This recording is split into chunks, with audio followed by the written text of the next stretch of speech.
C'est écrit dans la parole. Moi, je ne suis plus étonné quand les gens abandonnent Dieu, parce que Dieu le dit. Jésus l'a dit. Plusieurs abandonneront la foi. Mes frères, à la fin des temps, l'amour va devenir rare. À la fin des temps, la sainteté va devenir rare. Vivre dans la sainteté va devenir très difficile et je dois vous le dire, mes frères. Je ne te mentirai pas. Il y a des temps qui arrivent où pour vivre dans la justice va devenir une chose difficile. Où te contenter de ton salaire sera difficile. Ou d'être fidèle à ton mari, fidèle à ta femme va devenir difficile. D'être un homme pur va devenir difficile. Nous serons tellement entourés du mal, tellement entourés de péchés, à la télévision, les panneaux publicitaires, à la radio, téléphone, partout nous irons. Le mal sera tellement autour, même dans l'église, que vivre dans la sainteté, ce sera comme l'autre qui se retrouve à Sodome et Gomorrhe. Mais je crois qu'avec Dieu, cela est possible. Je crois qu'avec Dieu, cela est possible. Si l'autre a pu tenir à Sodome et Gomorrhe, tu vas tenir en ce temps difficile. Je répète, si l'autre a pu tenir à Sodome et Gomorrhe, tu vas tenir en ce temps difficile. Et je dis aussi, si Noé s'est différencié au temps où le monde était perverti, tu vas tenir.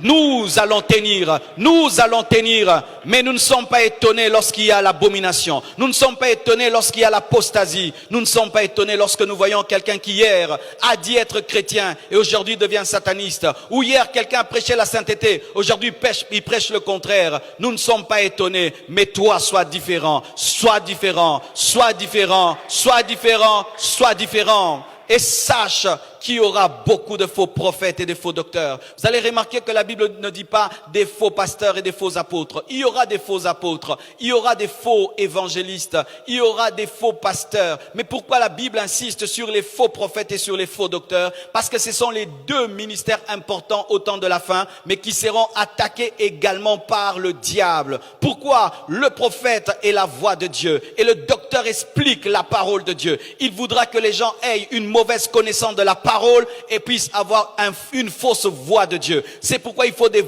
vrais prophètes pour s'opposer aux faux prophètes. Il faut des vrais docteurs pour s'opposer aux faux docteurs. Il faut un bâton pour avaler un autre bâton. Et il faut un serpent pour avaler un autre serpent. Et il faut un vrai prophète pour confondre un faux prophète. Et il faut un vrai docteur pour confondre un faux docteur. Vrai docteur enseigne la doctrine. Même si les gens dorment, il y a le reste de Dieu qui t'écoute. Il y a le reste de Dieu qui t'écoute. Parce qu'on ne prêche pas tout le monde. Lorsque Jésus-Christ prêchait, il ne prêchait pas à la foule, il prêchait aux disciples.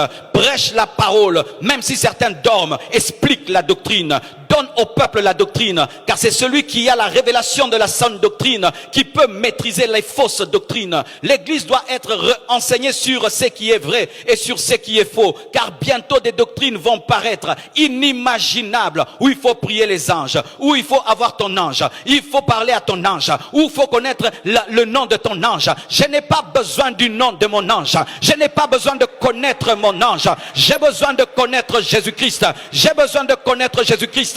Je n'ai pas besoin de connaître tous les noms des démons. J'ai besoin de connaître Elohim, Elolam, El Gibor, Jéhovah Sabaoth. Je n'ai pas besoin de connaître tous les noms des sorciers. Je n'ai pas besoin de connaître tous les noms des anges. Mais j'ai besoin de connaître le chemin, la vérité et la vie. Celui qui est mort et qui est ressuscité. Parle-moi de Jésus-Christ. Parle-moi de Jésus-Christ. Parle-moi de Jésus-Christ. Le soleil de la justice. L'étoile brillante du matin. Le rocher des âges. L'alpha et l'oméga. Le bouclier de ma vie, le rocher de mon salut, l'agneau de